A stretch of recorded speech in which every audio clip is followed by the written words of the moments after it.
बात करेंगे, लेकिन उससे पहले आपको एक बार सीधा लिए चलते हैं छत्तीसगढ़ के नवा रायपुर में, जहां पर प्रधानमंत्री नरेंद्र मोदी कार्यक्रम में शिरकत करने पहुंचे हैं। संबोधित करें, आप भी सुनिए। हमारे ऋषियों मनीषियों के दिए संस्कार है। साथियों, मैं जब इस भवन को देख रहा था तो मुझे बस्तर आर्ट की सुंदर झलक दिखाई दी। मुझे याद है, कुछ महीने पहले थाईलैंड के प्रधानमंत्री जी को मैंने यही बस्तर आर्ट भेंट की थी। बस्तर की ये कला हमारी सृजनशीलता और सांस्कृतिक शक्ति का प्रतीक है। साथियों, इस भवन की दीवारों में बाबा गुरु घासीदास जी का मन खे एक समान का संदेश है, जो हमें सबका साथ, सबका विकास, सबका सम्मान सिखाता है। यहां के हर द्वार में माता शबरी की सिखाई आत्मीयता है, जो हमें हर अतिथि, हर नागरिक का स्नेह स्वागत करने की बात बताती है। इस सदन की हर कुर्सी में संत कबीर का सिखाया सच्चाई और निडरता का भाव है, और यहां की नींव में महाप्रभु वल्लभाचार्य जी का बताया नर सेवा नारायण सेवा का संकल्प है। साथियों, भारत लोकतंत्र की जननी है, मदर ऑफ डेमोक्रेसी है। हमारा आदिवासी समाज तो पीढ़ियों से लोकतांत्रिक परंपराओं को जीता आया है। मुरिया दरबार, बस्तर की आदिम संसद, इसका जीवंत उदाहरण है। वो आदिम संसद थी। सालों से हमारे यहां समाज और शासन मिलकर समस्याओं का समाधान करते रहे हैं, और मुझे प्रसन्नता है कि इस विधानसभा में भी मुरिया दरबार की परंपरा को स्थान मिला है। साथियों, एक और, इस सदन के हर कोने में हमारे महापुरुषों के आदर्श हैं, तो वहीं इसकी अध्यक्ष पीठ पर रमन सिंह जी जैसा अनुभव नेतृत्व भी है। रमन जी इस बात का बहुत बड़ा उदाहरण है कि एक कार्यकर्ता अपने परिश्रम से, अपने समर्पण भाव से लोकतांत्रिक व्यवस्था को कितना सशक्त बना सकता है। साथियों, क्रिकेट में तो देखते हैं कि जो कभी कैप्टन रहता है वो कभी टीम में खिलाड़ी बनकर के भी खेलता है, लेकिन राजनीति में ऐसा देखने को नहीं मिलता है। ये उदाहरण रमन सिंह जी दे सकते हैं कि जो कभी कैप्टन हुआ करते थे, वो आज सच्चे स्पिरिट से कार्यकर्ता के छत्तीसगढ़ की सेवा के लिए समर्पित, हर कार्यकर्ता के लिए प्रेरणा के रूप में कार्य कर रहे हैं। साथियों,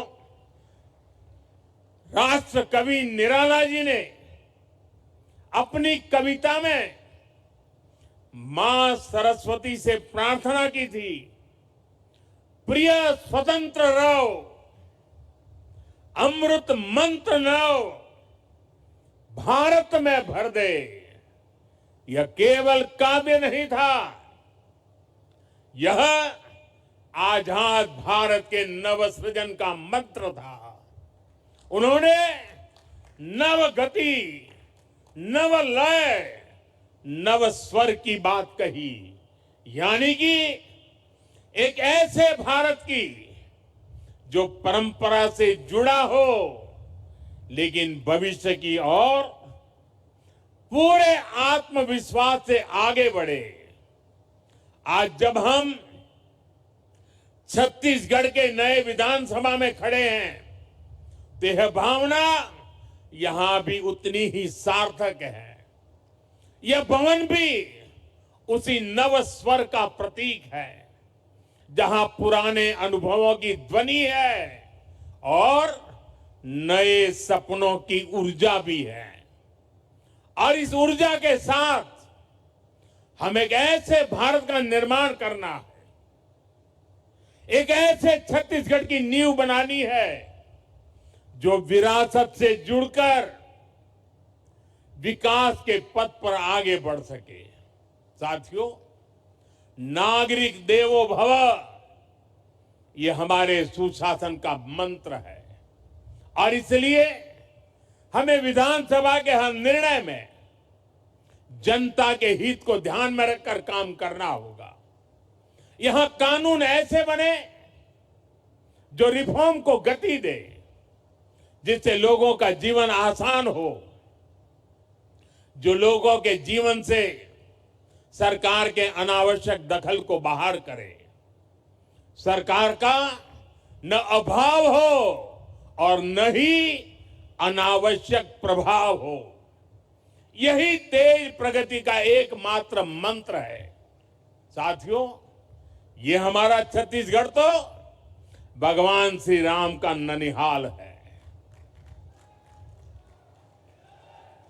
भगवान श्री राम इस धरती के भांजे हैं। आज इस नए परिसर में श्री राम के आदर्शों को याद करने का इससे बेहतर दिन और क्या होगा। भगवान राम के आदर्श हमें सुशासन की सीख देते हैं। साथियों, अयोध्या में राम मंदिर की प्राण प्रतिष्ठा के समय हम सभी ने देव से देश और राम से राष्ट्र का संकल्प लिया था। हमें याद रखना है, राम से राष्ट्र का अर्थ है राम राज बैठे त्रिलोका, हर्षित भये गए सब रोग शोका। इसका अर्थ है सुशासन और जन कल्याण का राज। इसका अर्थ है सबका साथ सबका विकास की भावना से शासन। राम से राष्ट्र का अर्थ है नहीं दरिद्र को दुखी न दीना, जहां कोई न गरीब हो ना कोई दुखी हो, जहां भारत गरीबी से मुक्त होकर आगे बढ़े। राम से राष्ट्र का अर्थ है अल्प मृत्यु नहीं कव नींव पीरा,